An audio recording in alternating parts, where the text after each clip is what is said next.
Hello and welcome once again to the Ferret Business Podcast. I'm your host, as always, Yemmy the Ferret, aka Yemmy, aka DJ Yemmy. Today we have an interesting YouTuber who has been growing pretty fast and he does a lot of live streams. His name is SuperBird.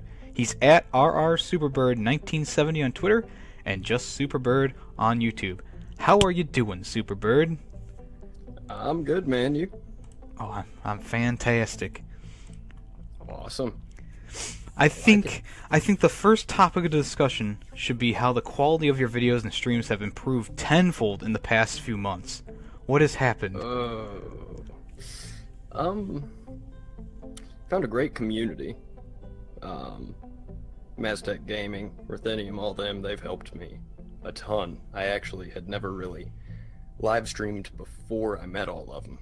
So, I've kind of built from the ground up, but, I don't really know. Just repetition, really. Yeah, okay, yeah. Or like do you have like a reinvigorated, like, passion for YouTube, or has it just been like, I just want to make my stuff better, maybe, or? Nah, man, I'm just chilling, you know? Like, I've achieved a slight amount of success, and I'm having a blast with it. Because, I mean, before I started streaming and everything, I would just, like, you know, do homework, go to bed at 8:30 or whatever. Yeah, right. But now I'm talking to people all over the world, actually. I think you've been in a few of my streams where I've attempted speaking Russian, speaking French. I mean, it's just fun, you know? Change things up a little bit. Yeah. Different every night. It's crazy how wide-reaching YouTube has become. Like, you can, you know, get views from maybe not China, but like Japan and Russia and all those places, and they can all come around to you and say hello in their languages of choice. Oh yeah, it makes it difficult. That's true. Definitely. That's true.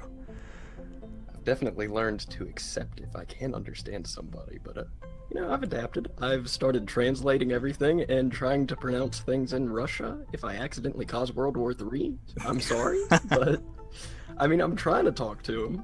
Hey, that's all that matters, man. That's cool. Yeah, that's for cool sure. though that you're doing that. Not a lot of streamers will stop and look up a phrase on Google. Yeah. To be fair though, I'm not exactly the typical streamer. I think you were in there the last time that I stopped to browse eBay for about 10 minutes looking for a new guitar. Well, that's just the draw of you, right? You're not the normal streamer. Yeah. I'm just, like I said, I'm just chilling, and I think everybody kind of realizes that. It's pretty fun, pretty laid back. So what inspired you to start YouTube? I don't know, man. Have you met RH Tubes? No, I have not. Alright, well, me and him actually got in it together. He had been my best friend since we were 8 years old, actually, so, decade now. Wow. But, we just always played a ton of GTA, from, like, Vice City to GTA 5. And, one day we were just playing. It was 2014, I want to say. And we discovered a invisible glitch, and we were like, dude, we could like totally get famous with this. Let's post it to YouTube. And neither of us had a capture card, so I just casually recorded it on my iPod. Well, there you go. Yeah. But from there, I mean, we went from there, man. We were doing daily gaming videos on our iPods for the first year or so. I mean, Wow. It was cringe, didn't go anywhere, but we both loved it. We actually started off sharing my account, but after like the first 5 days, we were like, you know what, this is kind of stupid. Let's do our own accounts. Well, that's cool. That's really cool. Actually, Oh yeah. on my old account, I started gaming with pointing a little. They were called a flip camera. I would point that at my TV in my room, and I was playing Outlast. So it was really dark, and It's the way, you do what you do what you can do when you're not Yeah. as savvy with it at the beginning, Yeah, dude, I mean, I had done it for so long, I figured out a system, alright, man? I built a tripod that held my iPod out of Legos, because, I was that crafty kid. And I figured out if you have a ton of light behind your TV, like, it turned out looking really good. People thought that I just had a really crappy capture card, when in reality I was just putting 3 or 4 lamps behind my TV. That's cool, And though. it was... Honestly, I would say that was when I was the most passionate about YouTube. Like, it was so extreme, yet I was doing daily. I don't know. I'd say that the passion I had then probably takes a backseat to now, though. Okay. Now it's a bit crazy. Well, yeah, I guess that leads into Mass Tech Gaming. I asked him to give me a question for you. So you've had a little time to prep on this one, but he asked me. Yeah. He kind of spilled the beans. He said that you were going to quit YouTube at one point and get rid of your channel. So what's the story behind that? If you go through my channel, I've actually had 3 or 4 massive inactive spells. So where I'll go 6 to 12 months without doing anything. And most of those come from, well, the first one was because we moved to West Virginia and didn't have most of my equipment. It got lost in the move, and it was kind of hit a wall there. Oh, that sucks. But after that, I had a real hard time building my audience back. And every time I would come back, I would go strong for a few months, pumping out what I thought was great quality stuff, but just never really regained the momentum that I had. Okay. And, so what Maz is talking about is actually after probably the week that I met him and Ruthenium, I was gonna scrap my channel. I was at, I want to say 500 subs at the time. I was just gonna scrap it and start a new channel, and a big part of that also came from the inspiration for my name changing. I was gonna start a channel, Viper something, I don't know. I have a habit of naming myself after cars I like for some reason. Hey, no problem with that. Oh yeah. Hard to find my channel among a ton of Plymouth Roadrunner SuperBirds, though. You Yeah. look up SuperBird, you have to scroll way down to find me. So, I'm not trying to change the subject like abruptly, but that is pretty interesting how that's. But for time purposes, I got to move on to the next question. Hope you don't mind. Yeah, go for it. Can you tell me the story behind this character who is spilling milk on themselves in pretty much all your Fortnite video thumbnails? Oh my. I actually have ditched that, but in one of my... There's this guy named Fuzz TV. I'm sure you've seen him, right? Yeah, I've seen him around. Well, I was introduced to him by a man from New Zealand. Turns out he lives an hour from me, and he's become one of my most active subs. And the first time that I ever went live, he was the first and only one in there. And the first thing he said was, "Oh my God, your voice is like Fergie and Jesus had a baby."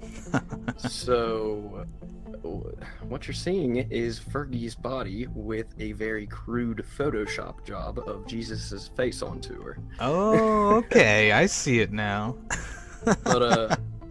But after that wonderful national anthem that she did, Fuzz asked me to take that down. Axed it. Understandable. Yeah, that was pretty appalling. So, as you've already said, the SuperBird is a vehicle that you like. Is that your like all-time favorite car? Like you want that, or is it just like just a car you like? I mean, there was a time when that was the one car I wanted, but now that I've finally stopped trying to live in the 70s, I mean, it's definitely in the top 5, but it's not my top anymore. Where did your love for cars come from? I can't really pinpoint it, honestly. Just kind of developed it, I guess. Across from my old high school, when I used to live in Charlotte, there was always a car show, and like every weekend, I think. And one of my most memorable pictures I have of myself is me standing next to a Roadrunner SuperBird. Oh, okay. That was pretty awesome. Do you have anything against European cars? Because you seem to be always talking about American-made. I don't have anything against them. It's just none of them really are my taste. My taste is loud, obnoxious, and destroy the environment. You know? I mean, one of my all-time favorites now. It's a toss-up between the Hellcat Charger and the Dodge Viper. So, I mean, we're not trying to save the world here, you know? Just trying to look cool while you're driving your car, right? Yeah, we're trying to be cool and loud. Have a good time. So, you play guitar. I mean, I wouldn't call it that. When did you start having an interest in playing guitar? Well, I actually started when I was 7. Okay. I got a few lessons, but then I hung it up after 6 months or so. I was incredibly small. So I could not work the fretboard very well. Mm-hmm. So I got discouraged and quit, and actually this past New Year's, I picked it back up.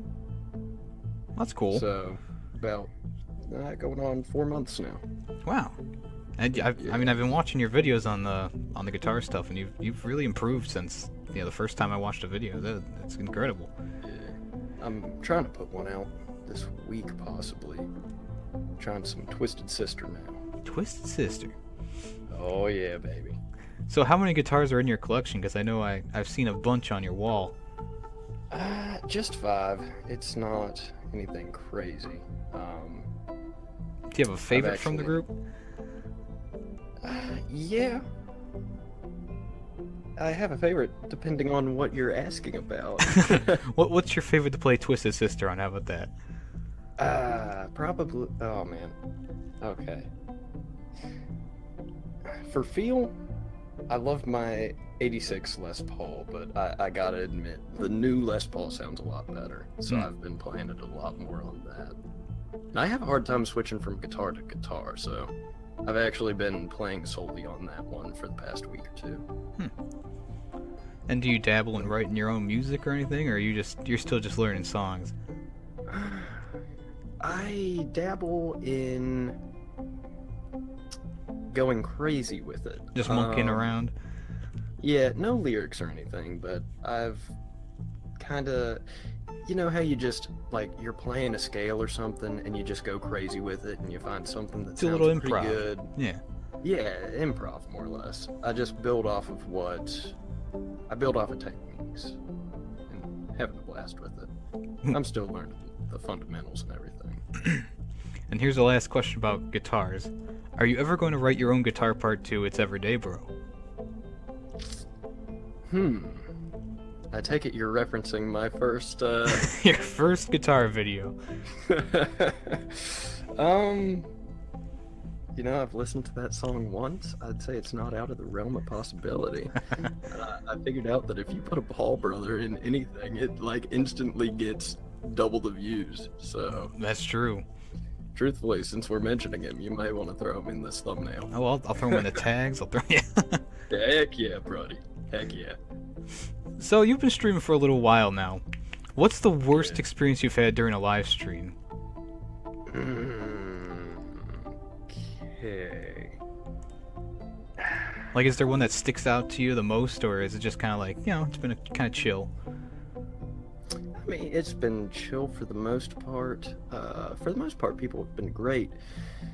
The worst thing I'd probably say... Okay, there's quite a bit that went wrong in all of my stream burritos. You're gonna have to what was the stream burritos? Well, you know, man, you got a lot of got a lot of beer, got a lot of straw burritas. Oh. Trying to figure out a name for a drunk stream. All right. To where you don't have to put drunk in it. Be recommended, which I was. Those were popping, bro. Those were popping. But, you know, man, you just call it a stream burrito. 8 hours later, you have a red-stained carpet. You lost a guitar. I mean, it's a blast. But no, I'd say the worst thing was, actually, 2 weeks ago, probably, I was having some crazy computer problems and straight up couldn't stream. Ah. I went live. I was live for 10 minutes. And it was all pixelated. I said, F this, cut the stream, and completely wiped my computer. And then it was working. Well, sometimes just gotta slap it around a little bit, you know? Honestly, dude, lay down the law. So, I'm pretty sure by the time that this podcast is uploaded, you'll be done with Grand Theft Auto 4. Are you planning on doing all the Grand Theft Autos, or just number 5? Maybe not all the Grand Theft Autos. I may slap in some Vice City, but yeah. I was planning to go 5 and then all of the expansions of GTA 4 because you know, man, I never expected it. People seem to love GTA 4. I'm just like, what? Every time I go on there, there's always someone saying how much they loved it. Yeah, and still love it. Like, I mean, only probably 1/10 of those are in English, but you know, it's great diversity, you know. Yeah, Vice City was the one that I grew up on. Well, 3 technically, but Vice City was the one I played at my friend's house. And the funny thing about that is he didn't have a memory card, so we had to restart the game every time we went over to his house. So I know the first like 5 minutes really well. Oh yeah, for sure. That's awful, man. So, a new series on the channel has been the first Dark Souls game. Is it harder or easier than you thought it would be? You know, my knowledge of Dark Souls was limited to that which I learned in memes. So, I kind of went in blind, but it's kind of one of those games. It's like impossible until you beat it. Then you're like, wow, that was really easy. How did I not see that? It's not hard. It's just kind of frustrating. You gotta analyze it more or less. I'm a casual gamer. I run into Call of Duty. Right. You know, you can run it blind and be a-okay. This one takes strategy. So I always tell people you gotta learn the moves of the enemies, you gotta learn the placement of the enemies first, and then when you get to the bosses, learn their moves, because there's, you know, if you're just going in blind and you're swinging your sword at this guy, you know, you need to stand back, see what he does. Of course, they'll always throw in like an extra thing in there every so often just to mess you up, but for the most part, you can get down a boss's moveset pretty fast if you're just watching him for a little bit. Yeah, for sure. It's And knowing your build too is also probably a good idea as well. What is? Knowing your build, you know, like if you want to do the light weapons, the heavy weapons, you know, if you want to have a balanced character. Yeah. Yeah. I just, you know, man, I break out a club. I swing it up. Yeah, just swing it. Just let it Yeah, rip. I'm not getting any technical stuff. Like, I'm going in there, and I think that's what I'm going live with tonight, maybe. And I think I'm gonna start out with like the 17th or so time that I'm facing the Bell Gargoyle. Ooh. Yeah, nothing fun there on that one. No, not at all. Yeah, the later Dark Souls like 3 and I know Bloodborne's not technically a Dark Souls, but it's a Dark Souls like game made by the same company. They're definitely more lenient and definitely more manageable than the first 2 Dark Souls, that's for sure. Like Bloodborne, I've been through like 7 times, and I'm going through it again on live stream. And then, you know, Dark Souls 3, I've gone through at least 5 times, and it's once you get it down, like the game can be really boring because it's like, all right, here we go into the swamp area, here we go into this area. It's like I've done this, but still, you know, it still has its moments.